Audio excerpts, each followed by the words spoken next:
Okay, good evening, everyone.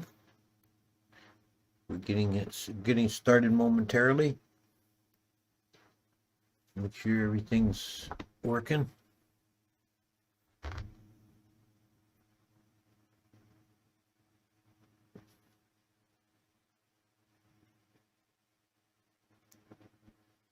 We're having the Thursday night stream on Friday this week. We're going to go back to the regular schedule next week. I had an appointment I couldn't get out of yesterday, so I decided to move the stream.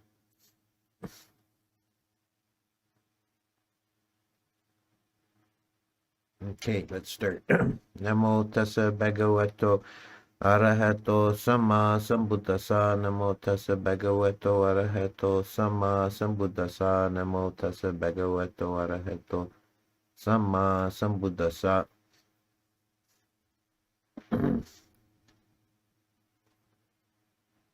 Okay, so last time we finished running through the Deva realms, the sensual heavens or sagas, and we're going to start looking at the Rupaloka. This is the realm of form is the translation of Rupaloka, and it's given that name to distinguish it from the Arupa Loka, the formless realm. Sometimes you'll see in books this realm referred to in English as the fine material realm. That's a very loose translation.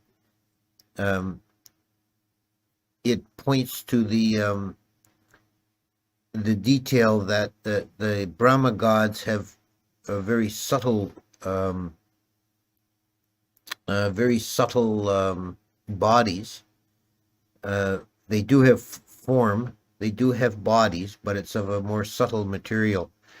There is, for example, one story in which a Brahma god comes to earth to speak to the Buddha, and immediately he's just been newly reborn in that realm. He was a Buddha's disciple, and he wanted to express his gratitude to the Buddha. And when he appeared before the Buddha and stood on the ground, he immediately started to sink into the ground as if it was liquid. And the Buddha explained to him, you're now a Brahma, your body is subtle, you have to will it to become coarse to be able to stand on the surface of the earth. Which is points to another feature of these gods. They do have powers of transformation. So the Brahma gods are at very much higher level than the Devas. The Devas are still part of the sense desire realm, which they share with us, with humans, whereas the Brahmas are not. So the Brahmas are further removed from the Devas than we are. They're considered a very refined type of being. Being beyond the sense desire realm, they don't have sensuality, so they don't eat in the ordinary way. It said that they feed on bliss, jhonically generated internal energy. They don't require any external nutriment. They don't have sex. They're not divided into two genders. It said there are no male and female among them. They're all just reckoned as beings. They're divided into different levels, and we're going to focus today on the first level Brahmas and leave the higher ones for next week. The Brahmas are divided actually into how many is it? 3 times 4 and 1 into 13 classes, but they're not separate realms. although some of the later texts do place them in each in their separate level.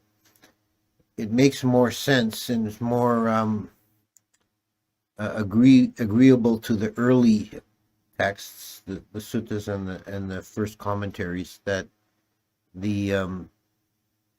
there are 4 levels of Brahmas corresponding to the 4 jhanas.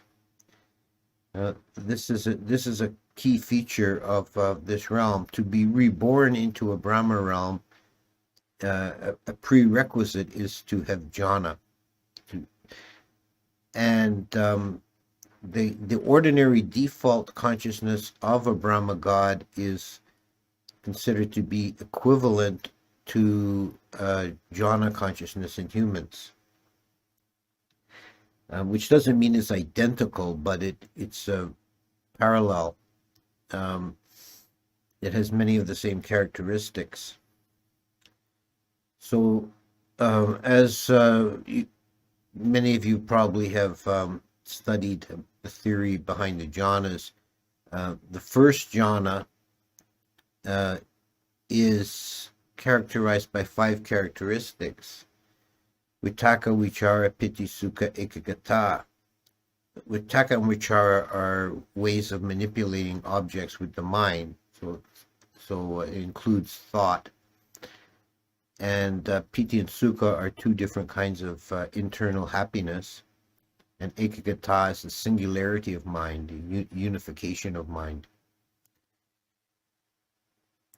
Vitakka and Vichara are the coarsest of these factors, and they are dispensed with in the higher jhanas. But in first jhana, they're still present, so there's still some amount of thought formation. And how we see this play out in the corresponding Brahma world is that the Brahmas of the first level are the only ones that we have stories about, or that we know any individuals by name. This is because the higher jhanas are basically blissed out all the time. So they're not, they don't have the ordinary kind of cognitive thought, so they're not involved in speech or other interactions. Whereas the Brahmas of the first level still have a faculty of thought.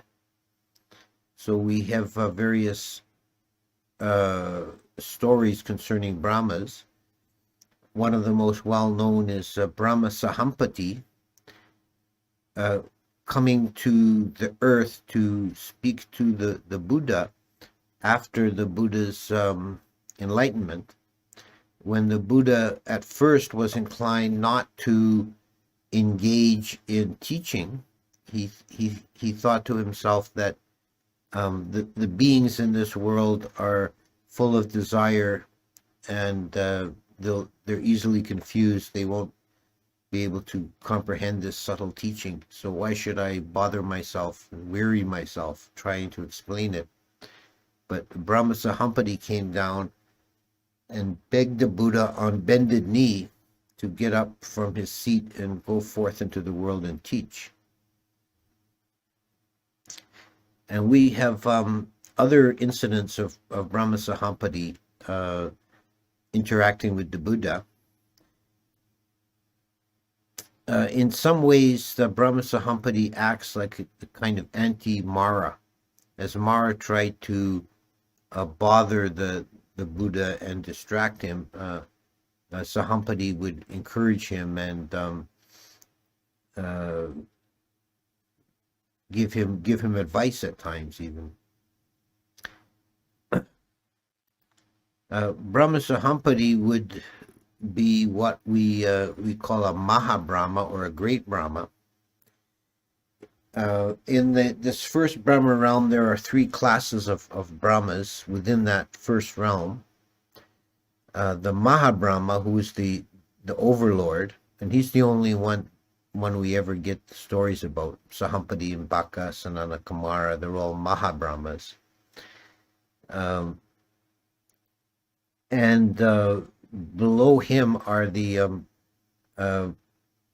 Brahma's ministers, the Brahma Purohita, they're like the higher class or the nobles of the Brahmas, and then there's the Brahma's assembly, the Brahma Parisuja, who are your ordinary or garden variety Brahmas. All of them live a very long time, up to a kappa, and they all have one of their outstanding characteristics, for physical characteristics, is luminosity. They all emit a brilliant light, and the higher Brahmas are more luminous. The Mahabrahma is the most luminous of all. It's said that he can illuminate an entire world system with one finger.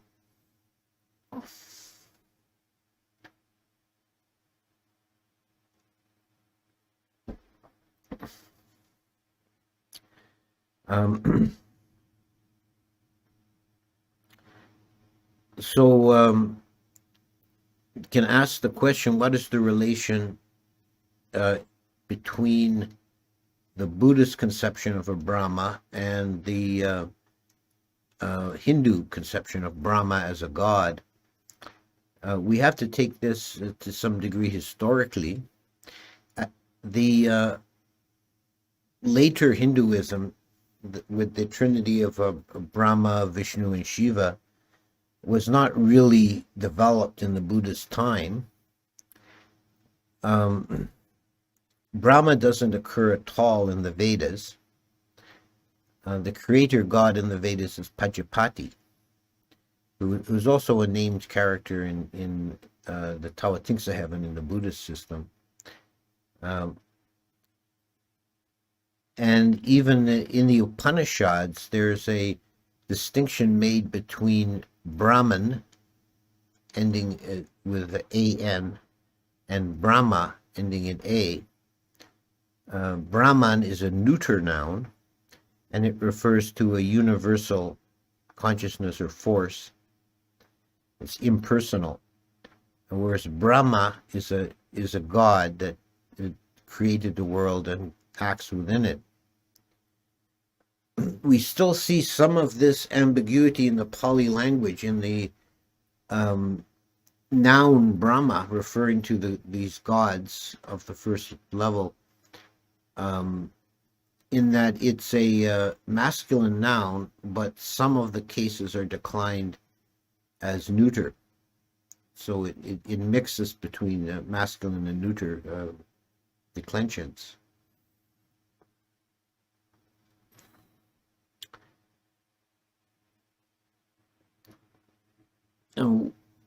It's significant that we have in the Buddhist cosmology the highest being of the sense desire realm, at least, well, not the absolute highest, but the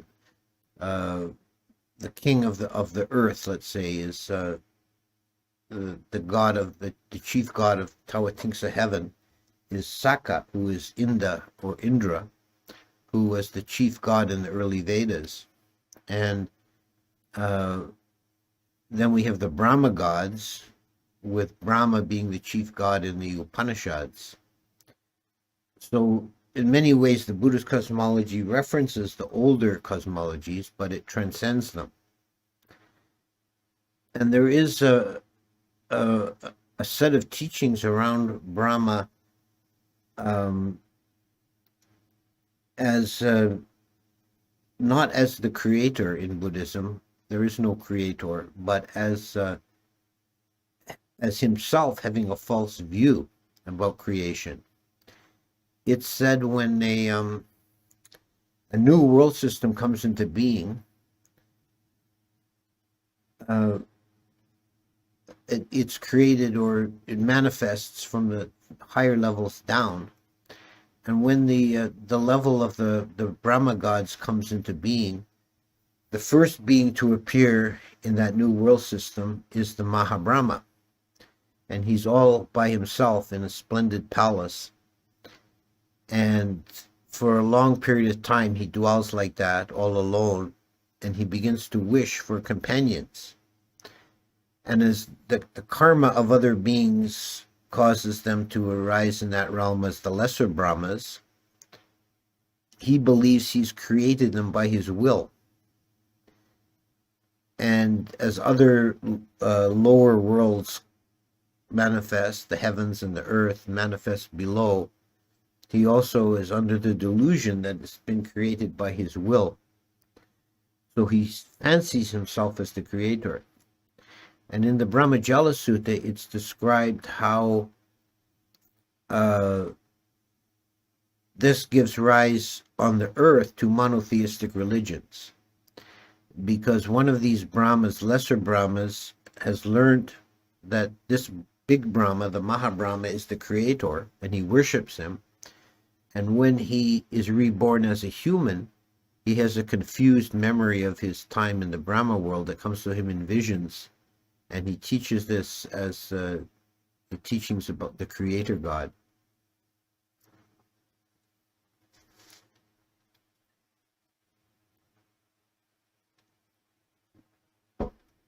So in the Brahmajala Sutta, that's dealt with in a theoretical or abstract sense, but there's also another sutta in, it's in the Majjhima Nikaya, where the Buddha perceives with his mind that one of the Mahabrahmas has fallen into great delusion. And this is Baka the Brahma, and it's quite an interesting sutta where the Buddha goes up to the Brahma world to challenge this Brahma of his false view. And there's a number of interesting features in this sutta that reveal to us some details about the cosmology. One is that Mara still has some influence in this first or lowest Brahma world, and it's said that he can influence the minds of the lesser Brahmas, but not the Mahabrahma.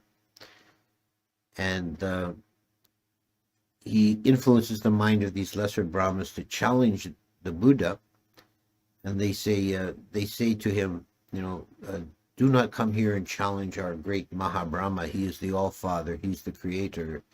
He's the Mighty One. So on, all this long list of titles and epithets. And the Buddha says, I know you, Mara. And then he gets into a dialogue with Mahabrahma, who begins again by repeating all his epithets. I am the great and mighty Brahma. I am the creator of all, and so on. And the Buddha says to him, if you're so great and mighty, then this is after some discourse back and forth. The Buddha decides to challenge him to a contest. He says, if you're so great and mighty, I can disappear from your sight, but you cannot disappear from mine. And the Brahma takes the challenge, and the Buddha transports himself to the next higher, the second Brahma level, which is unknown to this Brahma. He thinks he's the supreme of the universe. So of course he can't find the Buddha.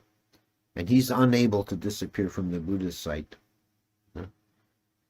The commentary adds a kind of a comic touch to this incident, where the Brahma tries various ruses and means to disappear, and the Buddha defeats him every time.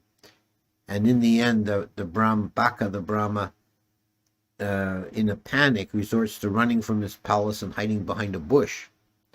And all his lesser Brahmas are laughing at him and making fun of him. This is a little bit of commentarial humor, I think.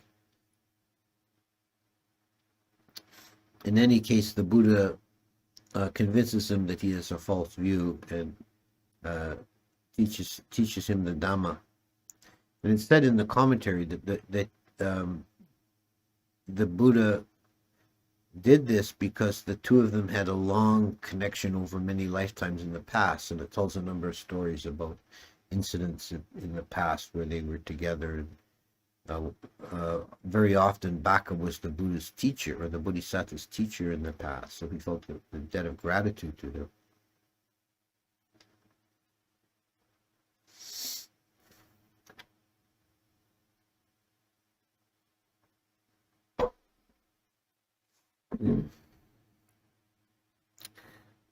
So the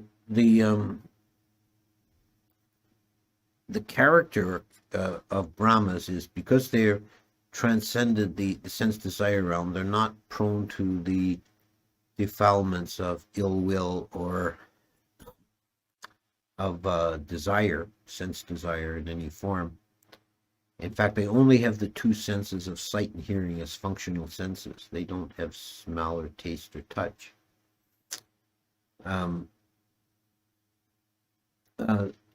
But they're not perfected. They still have the possibility of falling into false view. Of pride is another defilement to which they're subject, and bhavatanha, the desire to be. So they're not perfected or purified, although we do have rare cases of Brahmas attaining some degree of enlightenment. And there's mention of Hinasawa Brahma, which means Brahma without obstructions or without defilements, which would mean an arahant. So some of them attain as much as arahant, but it seems to be rare. There's also mention of Pacheka Brahmas, solitary Brahmas, and usually they come up in a few incidents that they're mentioned. There's not a lot of detail about them, but it seems that they have some degree of enlightenment, such as one is mentioned to be an anagami, and they live by themselves without a retinue of followers. And it may be because they are enlightened, they don't feel the need to be worshipped, so they don't have this retinue of followers.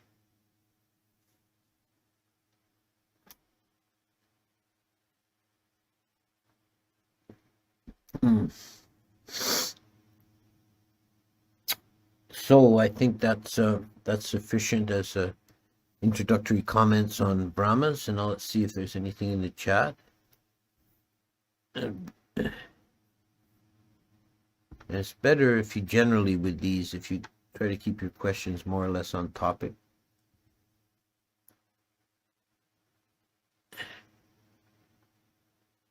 Is there any mention of Brahmas interacting with each other in the cosmology, or only one Brahma mentioned at any one time? There is one story in the Samyutta about two Brahmas interacting and kind of challenging each other with who had the most power of transformation. And one of them transformed himself into 1,000 geese flying in circles, and the other one transformed himself into something else, and so on. But mostly we hear about the one at a time, because the stories are mostly about Mahabrahmas, and there's only one Mahabrahma in each set of world systems. So one Mahabrahma can preside over thousands of world systems. So they don't generally interact with each other very much at that level. What does it mean for there to be gods without divine creative powers? Well, we use the word God in a loose sense. It's an English word meaning some class of beings higher than human, they're not immortal, but they have very long lifespans, and they have powers beyond what humans have. But again, it's an English word, so it's you don't read too much into it. The text will refer to them as devas or Brahmas. Are there specific practices or meditation techniques believed to facilitate access to Brahmaloka for a layperson? The Brahma Viharas lead to the Brahma worlds. I have heard cosmology can be interpreted literally or figuratively. What would be the purpose for interpreting it literally? Well, there's always a balance, a middle path, I think, between these things. If you are overly literal, you obviously get into contradictions and problems. But if you see it all as symbolic or figurative, then you're taking all the kind of juice out of it. It becomes kind of meaningless. I think you have to ask yourself, people want to know, are these realms real? Or what do you mean by the word real? And how, in what sense is this human realm real? If you really understand that, then maybe you can get closer to an answer as to how real the other realms are. And the next one, should practitioners aim to remove the three fetters directly for stream entry, or will the fetters be eradicated through diligent practice of Eightfold Path upon stream entry? Kind of both. If you can diminish the fetters prior to stream entry, it facilitates or makes easier the entry into stream entry. The fetters will not be removed completely until stream entry, and following the Eightfold Path is the way to get there. Is Buddhist cosmology more prevalent in early Buddhism, just as in Theravada? Yes, I would say it was very integral part of the teaching up until modern times, when the Buddhists of the East began to encounter modern scientific ideas, and it made the literal interpretation of things like Mount Sindaru impossible. So that became the one approach was to downgrade those teachings and not use them as much. In which world, Brahmaloka, Tusita, or Tathingsa is the best world to make merit to attain Nibbana? Of those three, I would say Tusita, because the Bodhisattva lives there. So one can be in the presence of the Bodhisattva and listen to his teachings.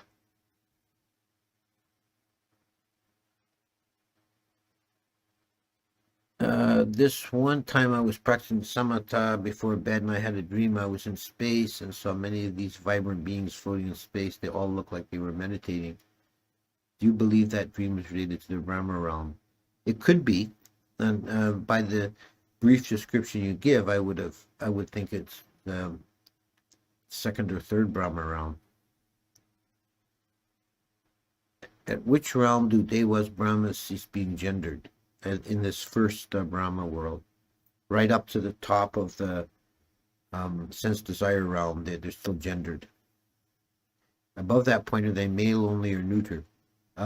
They're without sex, so I guess you would call them neuter. It's said that they have the rough appearance of young men, but they don't have sexual organs.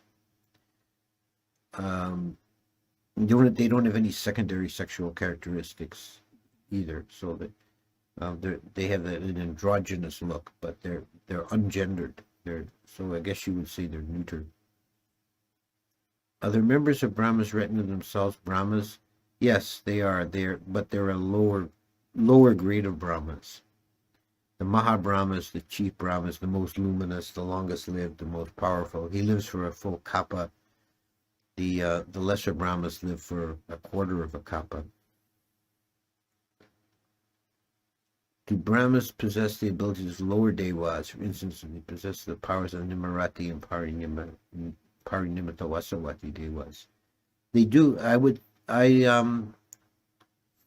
don't know so much about the creative powers of the Nimarata devas. That seems to be their specialty, but the Brahmas do have great powers of transformation. They can change their shape and their appearance, and they will do so at times. There's one sutta where Brahma Sunana Kamara comes to the Tawatingsa heaven, and he first appears as a brilliant light,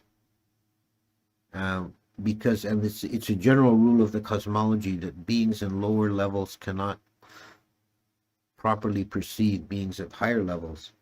So the Brahma then has to take on the form of a lesser being to be visible, and he takes on the form of a Gandhava. Would Aryas generally avoid Brahma realms, the place for rebirth, as the desires would make it difficult to practice?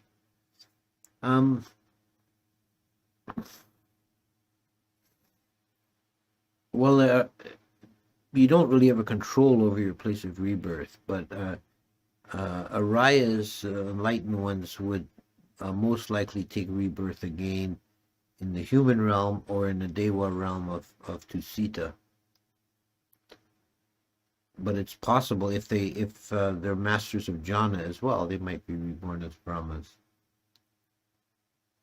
What is a being in a realm if not real? Well, this goes into the question of very profound questions about reality and about the nature of being and emptiness, voidness. A being is ultimately a conventional level of reality. There's only the empty consciousness and the empty object of consciousness, but we perceive them as beings and as realms. Beings. There were several questions about the one vibrant floating beings. Okay, I don't know what you're referring to. It seems like a few questions were missed. Okay, were they perhaps questions that were put in before the end of the talk? If you put questions in before the end of the talk, I'm very likely to miss them.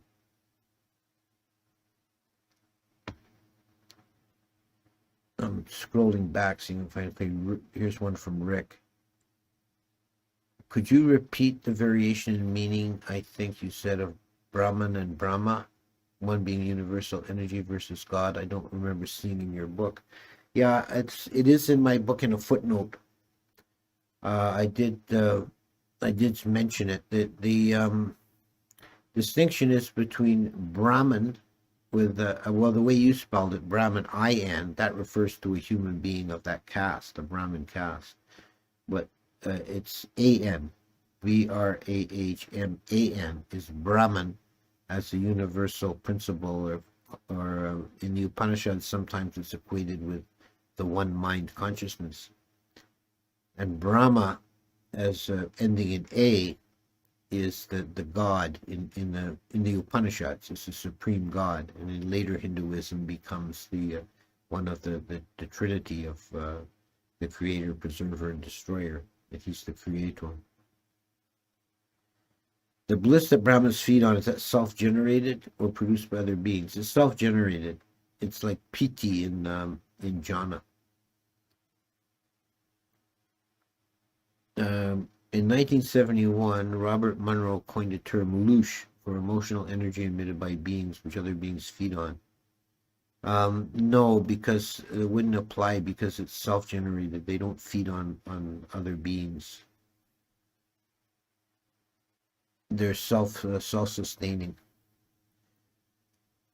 How does one know one has entered the stream? If you've got Sotapanna when you were born in one of the last 7 lives, does that person know at birth, or is it found later in life?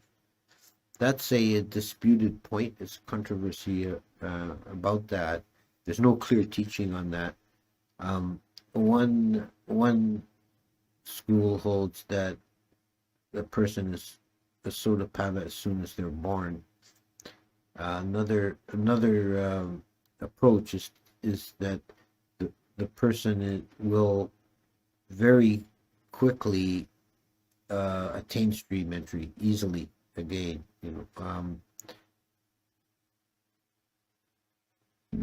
Almost without effort. Very early in life they'll come across the Dhamma, they'll begin practicing, and they'll attain stream entry almost before they begin. Could Jesus have been a Brahma before coming here? That would be a possibility. Of course, we have no way of knowing. That would fit in with the teaching about someone from a Brahma realm coming to Earth and teaching a monotheistic religion. Why had the Bodhisattva in his last life chose to Sita to be reborn, or was it not chosen? Why did he not choose a Brahmaloka? It's not really a question of choice. It's kind of a natural law that when a being is on the path to Buddhahood, after they've perfected all the paramis in the human condition, their next life will be into Sita. It's like a karmic inevitability. It's not really a choice. Scrolling back down.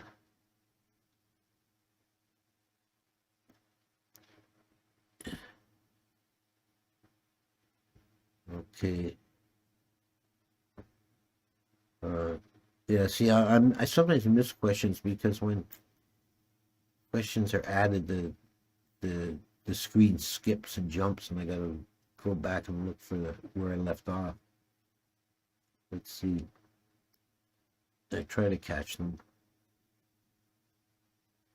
Are higher realms a reflection of what it's like to be close to an abundant state? I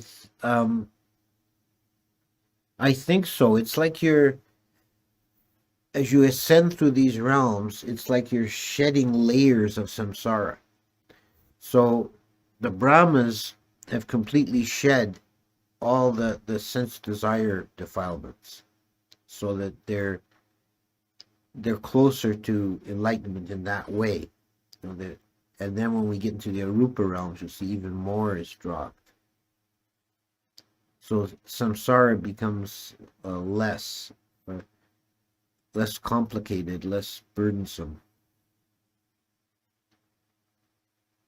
A little off topic, but could you explain if the practice of satipatthana is vipassana? It should be practiced before samatha and samasamadhi, after in conjunction, or how? Please. Sadhu. Yeah, that's a big question. It would take a long time to talk about it properly.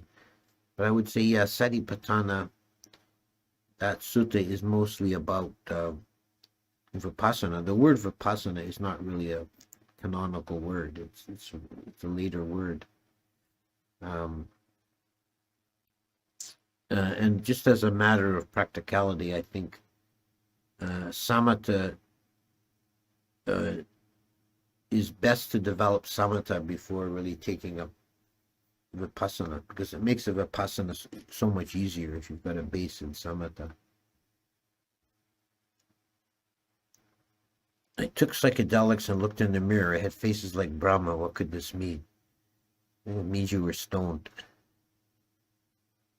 What causes lower Brahmas to pass away? When their karma runs out, their time is over. There's nothing, no other, like, there's no accidental death, there's no disease, nothing like that. It's just when their karma runs out, they disappear.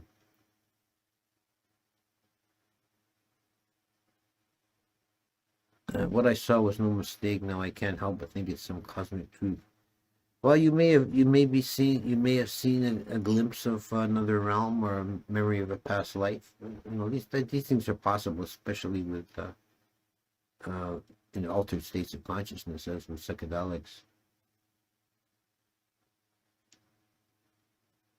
When the next Buddha is born, is it still possible for other beings to become enlightened from the time of Gautama Buddha?